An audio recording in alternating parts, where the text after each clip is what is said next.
to Griffon Update Sports, a student-produced show all about Missouri Western athletics. We've got it all every week.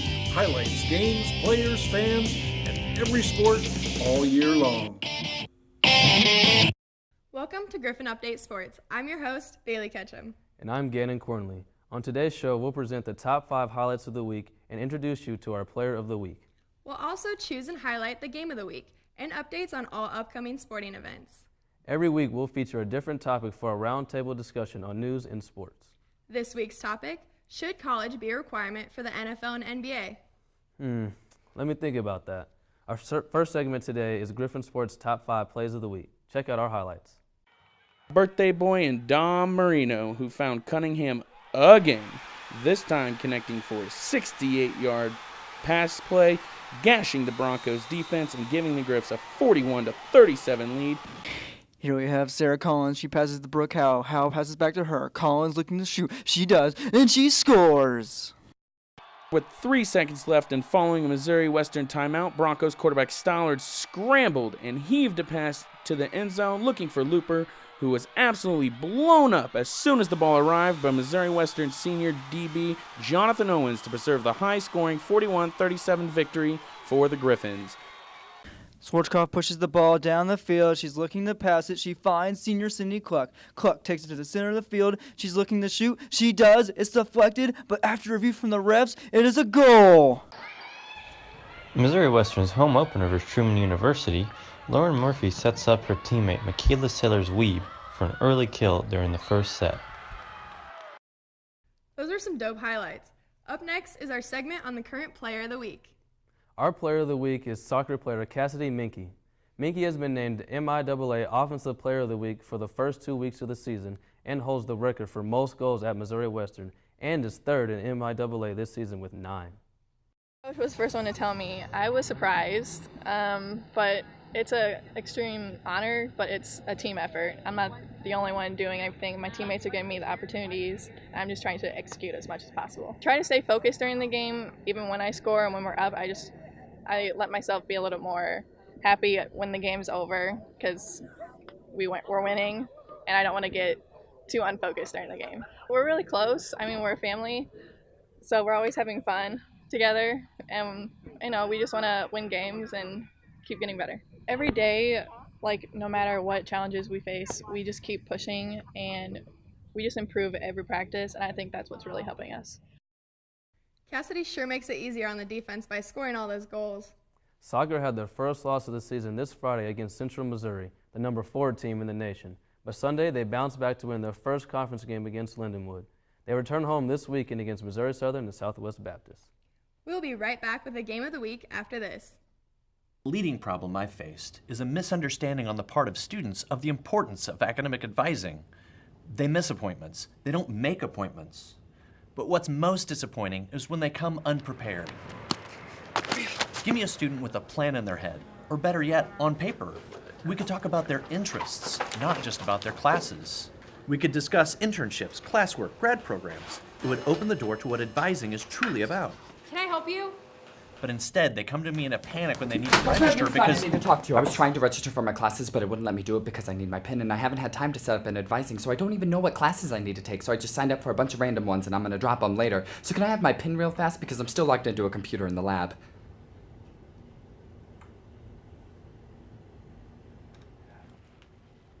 Am I interrupting? Take ownership of your education. Make the most of your advisement by being proactive, punctual, and prepared. You'll open the door to more personalized attention and avoid costly setbacks. It's never too soon to begin planning your next steps at Missouri Western.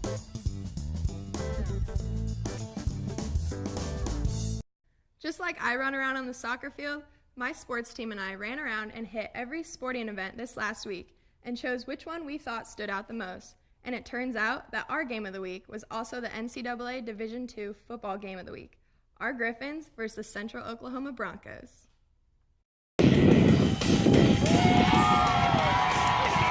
The Missouri Western football team hosted Central Oklahoma at Spratt Stadium in what became a shootout on Family Weekend. With a 7-6 lead and under 6 minutes to go in the fourth quarter, Griffin's quarterback Dom Marino fakes the handoff and keeps the ball himself and outruns the UCO defense for a 71-yard touchdown. However, UCO responded right away thanks to a 75-yard touchdown run by Broncos running back Quan Hogan, pulling them within 2, making the score 15-13 Griffs. Then, again, with 5 minutes into the second quarter, Central Oklahoma quarterback Chaz Stallard threw a strike to JT Looper for an 85-yard touchdown pass, giving the Broncos a 20-15 lead and silencing the MWSU crowd. Now we jump ahead to 6.5 minutes left in the third quarter with the Griffins trailing 23-15. Marino handed off to Josh Caldwell, who fumbled the ball near midfield, but it squirted right to Missouri Western's Juwan Usry, who took it in for 6, pulling the Griffins within 2 after the failed point-after attempt. With just under 12 minutes to go in the fourth quarter, Dom Marino rolls out and throws a beautiful 25-yard pass to the back of the end zone, hooking up with Usry again, capping off an 8-play, 66-yard drive, which gave the Griffins a 27-30 lead following a UCO blocked PAT. Later on into the fourth quarter, Central Oklahoma took the lead back on another Hogan 12-yard touchdown run. Hogan ran for 128 yards and 2 TDs on MWSU's defense. But Coach Williamson's team answered again when Marino threw his third touchdown of the game, this time to wide receiver Elijah Cunningham for a 48-yard catch and run as he sneaks just inside the pylon, giving Missouri Western a 34-30 lead with 3:23 left. On the following drive, with a 3rd and long and inside their own 20, Broncos Stallard connected with Looper again, this time getting by the Griffins defense for an 83-yard bomb, putting UCO up 37-34 with 2:24 left to go in the game. But of course that couldn't stop birthday boy and Dom Marino, who found Cunningham again, this time connecting for 68 yards and gashing the Broncos defense and giving the Griffs a 41-37 lead with 1:28 left to go in the game. However, with 3 seconds left and following a Missouri Western timeout, Broncos quarterback Stallard scrambled and heaved a pass deep into the end zone, looking for Looper, who was absolutely blown up as the ball arrived by Missouri Western senior DB Jonathan Owens to preserve the high-scoring 31-37 victory. That's what you're going to get here at Missouri Western football. A team that doesn't quit, wants to finish, just going to fight till the end. It's one of the biggest things I talk about here. Since I've gotten here. And the Griffins go to 2-2 on the year and will head to Northeastern State to take on the Riverhawks at 1 p.m. on Saturday, September 30th. Reporting for Griffon Update Sports, I'm Dawson Whitman. That was quite the exciting game. Congrats to football on their second win of the season. They'll be playing in Northeastern State in Oklahoma this week. Sports wouldn't exist without its fans. Believe me, when I'm on the field, I know when they love me and when they hate me. So we decided to give Missouri Western students a chance to give their opinions on the latest sports news. Check out what they had to say. So I'm here alongside my man Jonathan Miss Mac, man. So Jonathan, I got one question for you, bro. Do you believe the NFL and the NBA should have a minimum college requirement? Minimum college requirement? What do you mean by that? So in the NFL, you got to be in college for a minimum of 3 years before you can go pro. And then for the NBA, you only have to be in college for 1 year, and then you can go to the pros. Do you believe that should stay? It should go? It should change a little bit? How do you feel about it? I agree with the requirement of the NBA. I think it's good because NFL players got to see how college is and they got to get educated a little bit. I think 3 years is too long because for some of them they're so good at football that they can go straight to the league after 1 year. But for the NBA, I think it's a good thing, so 1 year is good. I think at least you got to have 4 years of college experience before you start playing in there at the professional level. Yeah. At least that it can, it's going to give you some knowledge that can really help you while you handle your own business while playing at the professional level. See, that's a tough question. I think the NFL, yes, because they can get hurt like that. NBA, not so much, because a lot of people, like Ben Simmons, he didn't go to school the whole second half because he was like, I'm eligible now, so I'm not here for school. So, they're not going to go to class anyway. So, NBA, no. NFL, yes. Yeah, I mean, especially for football, because like I think especially on the college level to the pro level, it's a big jump. Like you got these huge guys who are 6'8", 260, and can run a 40 at 4'6", like, and then you got guys, you know, an 18-year-old being able to come against that. I mean, I'm not really sure, and that's a high contact sport. For basketball, I mean, I'm kind of on the fence about that one. I mean, I don't think you really need it because the game's not as physical, and you have guys for basketball who are NBA ready at 18 versus 18 years old. Are you really NFL ready with the kind of heavy hitting, the kind of you know, the guys that are on the field? So I think for football, definitely. For basketball, I don't really think there needs to be. No. Thanks, Bo. He always has so much fun doing that segment. We'll be back with our sports roundtable after this.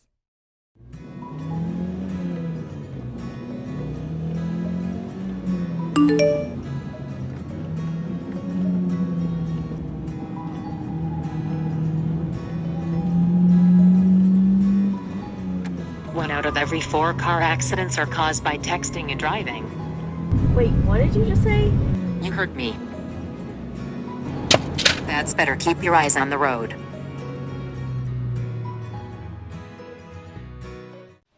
Every week, Gannon and I, along with Griffon News sports editor Derek Zimmerman-Geyer, will talk about a hot sports topic. This week, we're discussing whether or not college should be a requirement for the NBA and NFL. The rule is that the NFL will not allow players to be drafted until 3 years after their high school graduation. NBA forces them to wait a year. What do you guys think about this topic? I can tell you that for me, I agree with the NFL aspect. I do think you should wait about 3 years. I think it takes quite a bit of time to develop into that NFL player, and I think college football is a great way to do that. Now, on the NBA aspect, I do not agree. I think the players should be able to go right out of high school. I don't see what that 1 year in college really does for you. It's a completely different game from the NBA. I think you should be able to jump right into right from high school into the NBA. With the NBA, they have the NBA D League, which is basically their developmental. It's like a minor league system if you compare it to Major League Baseball. It's like the minor leagues, and I think that's great for players coming straight out of high school, because why would you spend a year in college, kind of like, you know, spending money on classes that you're not probably going to use later in life, when you could just use your skills and go and develop them in the D League? And you got players that came straight out of high school like LeBron James, Dwight Howard, Kevin Garnett, Kobe Bryant, Moses Malone. Those are all future Hall of Famers right there. And between all of them, there's 10 championships, all of them straight out of high school. So I don't see the point in going to college for NBA. Yeah, I definitely agree with you on that.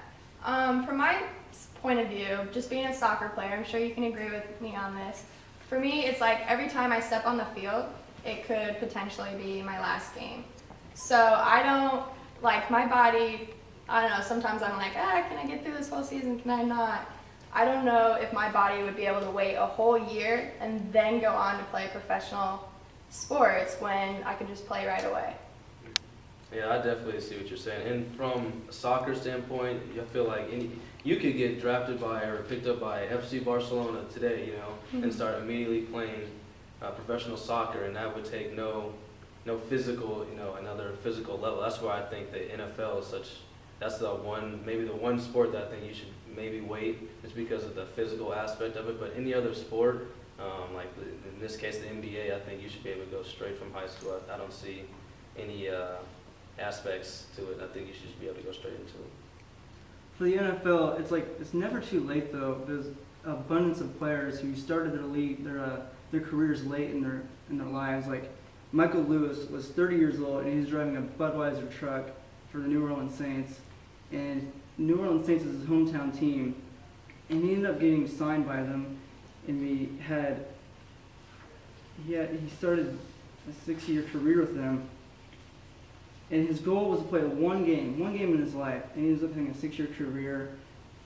And I just think, I don't know, like stories like that, like you play for your hometown team, I think that's pretty special. Yeah, I just don't think that there should be a rule for just 2 sports when all the other sports can be drafted whenever. Like for MLB, there's only 39 players currently in the MLB that have college degrees, and they're doing fine.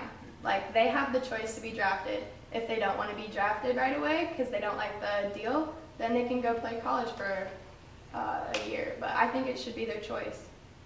And piggybacking kind of off of that, with not having college degrees, a lot of these guys in the NBA, they don't have a lot of college degrees. They just went for a year or so, so I don't really see what that 1 year did a whole lot. A lot of those guys probably don't go to class, don't care if they do go to class, because they're going to think about the paycheck they're going to get in less than a year.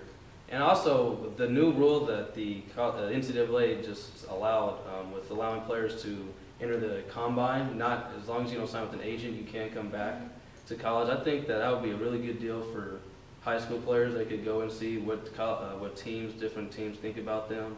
And if they think they have a chance to get drafted, then I feel like they should be able to enter. But if not, then you can always still go to college and then, play your 1 year, 2 years, whatever, and then I think you should be good enough to be drafted. Well, one may argue that if NBA players don't go to college, they don't have any skills to fall back on if their careers don't work out. And I say, well, you got people like LeBron and Kobe, and they sign deals with Nike, Adidas, and they have their own shoe brand. They become businessmen practically, and they make a lot of money from that. So practically saying, if your career doesn't work out, you always have something to fall back on, signing a deal with companies like Nike and Adidas. And recently, a lot of commentators for the NBA and the NFL are former players. So with their experience and their knowledge of the game, NFL and NBA are signing them on as commentators, and that's how they make a living now after they retire. Yeah. Don't get me wrong, I think college is great. If it doesn't work out in the pros, which it doesn't always, I think it's something good to end on. But yeah, I think that's good. Okay. Well guys, I've liked where this has been going, but sadly, we're going to have to bring it to an end. Next, we will have a look at more results from sports and this week's upcoming sporting events.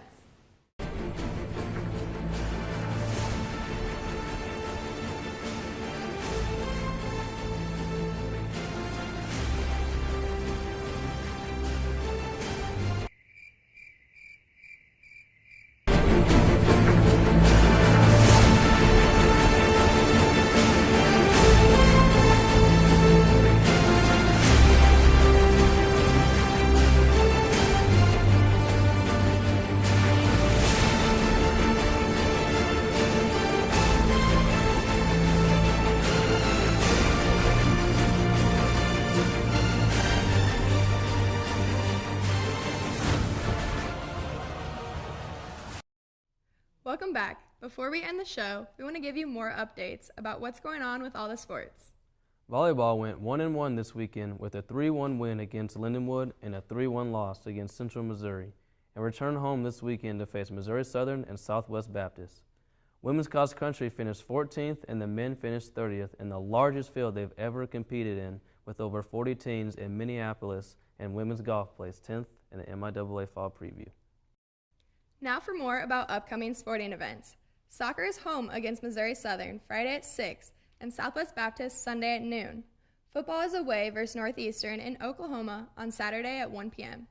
Volleyball is home versus Missouri Southern Friday at 7 and Saturday at 3 against Southwest Baptist. And tennis has the ITA Central Regional Tournament Friday through Sunday in Springfield, Missouri. That's all we have for you today. For more information on Griffon Athletics, check out gogriffons.com. Also, check out Bailey's Sports Report on Griffon Update next week. We've got you covered every week. From all of us here at Griffon Update Sports, thank you for watching.